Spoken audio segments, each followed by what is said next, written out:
So how's a brew? So there's only really a few things I wanted to cover because, well, somebody's mentioned last week that that I didn't mention about the Nexus 5. There was a load of other news that I could have made more sort of front and centre, like Android KitKat. There's a lot of the leaks that came out of that. But to be honest, I personally don't really care, and I don't necessarily think a lot of you care too much until it's actually official.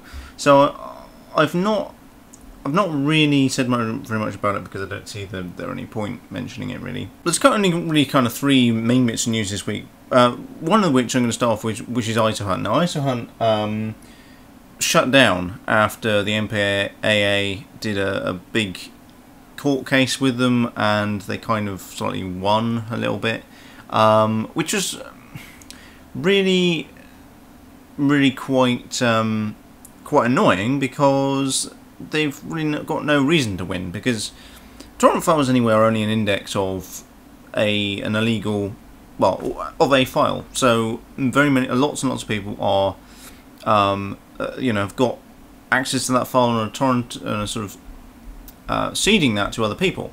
And essentially all the torrent file does is it allows you to download from the people that have the file, pretty much, short and long. So any torrent site essentially isn't really breaking the law, because all they're doing is they're providing a .torrent file, which is then just on the site.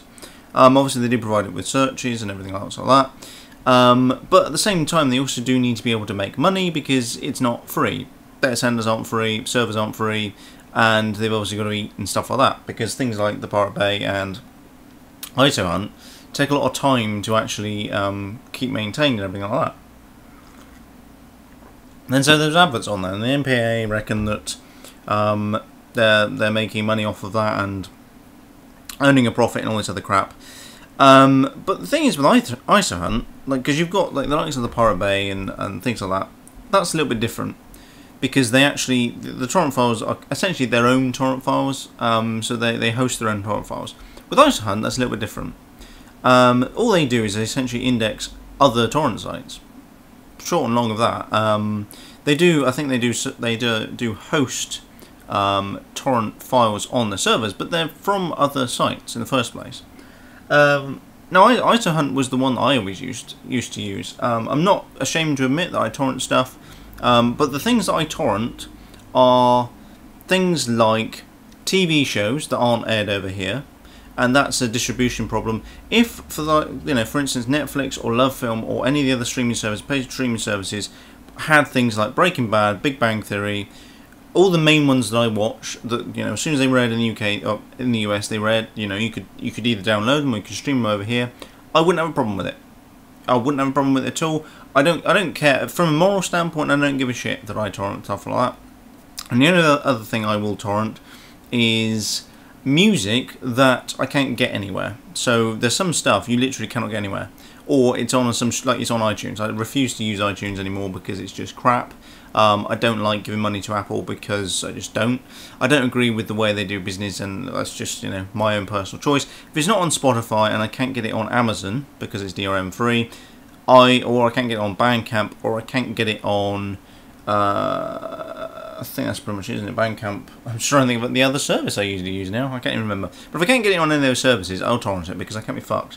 Unless I can get it on a physical CD, maybe, but I don't like having physical CDs because it's just an extra thing you've got to have. And also, they've already got DRM on them anyway, so you can't even rip off a lot of the music CDs legally anyway, unless you use any DVD, which is not legal technically. So for me, I do torrent. I'm not ashamed to admit it. Things like films are a little bit different. I'll buy a film on Blu-ray and then I'll usually rip it and store it on my own home server. That's the way I usually do things like films. So yeah, as far as ISOHunt goes, it's a real shame, and essentially I don't really see how the court could even agree with the MPAA because I just don't get it. It's interesting as well. I've said this several times before, and everybody's gone like, "Oh, you totally know bullshit." I need to try and find the article. I need to put it down below. I also need to find the actual survey that actually proves my point, which is people that torrent stuff. If you're over a certain age, of course, because the 18 age group below, 21 below age group aren't going to go out and buy stuff. But the people that are kind of like my age torrent stuff, see if it's any good. If it's any good, they go out and buy it. Or if it's any good, they'll go and tell their friends about it, and they'll go and buy it. And big bit of research was carried out about torrenters and people that download illegally file share, as it's deemed, actually spend more on media and content than those that don't. And why is this? It's because they test things out first. They'll see if anything's good. Things like Breaking Bad, for instance. They'll go and watch Breaking Bad via torrent sites, download it via torrent sites or streaming sites, and then what will happen is they'll go out and buy it afterwards because they think it's such a great show, or they want to give back to the people that made it. Especially things like music, especially indie bands as well. The amount of indie bands that actually release stuff on torrent now is, on BitTorrent, is amazing. And then they have like a donation system. You pay what you think you need to pay. It's the same with Bandcamp. Bandcamp's an amazing system, amazing way of you getting your content out there. You can pay, you can release your music for free if you really want to. But if you want to pay for it, which I often do on Bandcamp, you can do. You can pay as much or as little as you want for it. Obviously, it depends on what the artist decides, because I think with Bandcamp you can do a set price.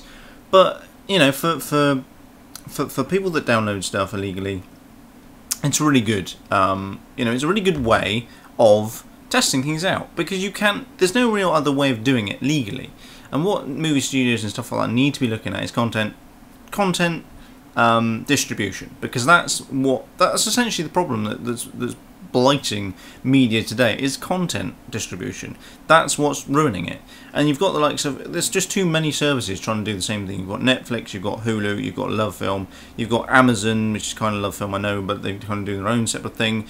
You've then got individual television networks, BBC iPlayer, ITV Player, 4OD, that kind of stuff over here. And then you've got the ones over in the US, so CBS On Demand, all these other like things. You've then got Virgin and Sky and other companies doing their own streaming services as well, and there's just too much. You can't pay for everything, and you basically need everybody to turn around and say, right, we're going to create a massive network combined, the likes of CBS, the likes of AMC, Warner Brothers, who else? Hulu. Hulu creates their own content. All these companies need to come together and create a massive distribution network that's either supported by advertising, which you could easily do, or, which would annoy people to be fair, or you get people to pay for it. So like £10 a month, you can stream unlimited, either streaming or downloading. Downloading for me would be better, streaming for everybody else, it depends on where you live, I guess. But basically create a platform that allows people to stream stuff at their heart's content, without limitation, without DRM and all this other stuff. Yeah, of course you're going to get people that abuse it, but the majority of people are going to be quite, trustworthy about the whole thing. So yeah, that's kind of my whole take on torrenting and everything else. The other thing I wanted to cover was Microsoft's remote desktop app, which you can get on iOS and Android. It's effing amazing, short and long. I've actually been using it at work and just testing around at home as well, and it's bloody brilliant. I have to say, probably one of the few bits of, few apps that Microsoft make that's actually bloody good and actually does the job really, really well. We've been waiting for this kind of thing for ages and ages and ages, and Microsoft have finally decided that actually they're going to create something worthwhile and something that we really, really want. So that's really great. Microsoft Remote app, I'll put links in the description below where you can actually get them on Android and iOS, and you can test them out yourself. Really, really great. Doesn't work so well on a mobile, although you can use it on a mobile. The screen's kind of a little bit too small. You kind of need a tablet really to use it, and I usually use my Nexus 7 if I'm going around to work and stuff like that. So there's that, and then there's the Nokia Lumia 25020, which is a phablet, I guess, really, phone tablet thing, which, well, I suppose it is essentially just a tablet. I don't really get what all this phablet thing is all about, but that's kind of like, I assume it's kind of Microsoft's take on because obviously Microsoft now own Nokia. It's like Microsoft's take at Nokia's branded stuff, so that's quite cool. It's quite interesting. It's running Windows 8.1 RT, obviously, and will be available for release. I don't think it's even that expensive. I think it's about $4.99, which isn't too bad. Specs, well, I'm going to put a link in the description below, because really I don't really care too much. I'm not going to buy it, and I don't think anybody else really gives a shit, but it's just a bit of news. Obviously there was Windows 8.1 RT Windows 8.1 that broke RT tablets, the Surface RTs, and many other tablets as well, like I think the Asus Vivo, whatever it was, like another essentially Windows 8.1, Windows 8 RT kind of thing. So that was kind of quite quite interesting. I think a lot of the ARM tablets kind of broke when they updated to Windows 8.1. Windows 8.1, I've been beta testing it since. Well, I've actually been beta, not alpha really. Beta testing it since pretty much the developer preview, and it's been brilliant since then, really. It's been fantastic. I've never really had much of a problem. I think the only problem I've had is with Modern Warfare 3. If I play that on the PC, for some weird reason, we get some really weird mouse issues, which is it's quite well documented now anyway. But Windows 8.1, brilliant. Upgrade to it, definitely. A lot of people said, oh, still moaning about Windows 8 after having never properly used it and don't really get the point of Windows 8. If you're still umming about upgrading to Windows 8, just fucking do it, because it's fucking amazing. It's just amazing. If you just ignore the fact it's got a Metro UI or whatever they're calling it now, ignore that and install Starters Back on it, you get better frame rates in games, you get better memory management, you just get things that are just better. It starts up faster, it supports SSDs better, it's better for gaming, it's just better across the board. Is there compatibility issues? Yeah, there is. But if you just ignore the fact it's got this Metro UI, ignore that, boot to desktop, you're fine. Just learn to use it. I mean, it does take about a month, well actually less than that I guess, about 2 weeks it took me to properly use it. I do use a lot more keyboard shortcuts now, but to be honest, effing amazing. It's worth taking the time to learn it, because it's really, really good.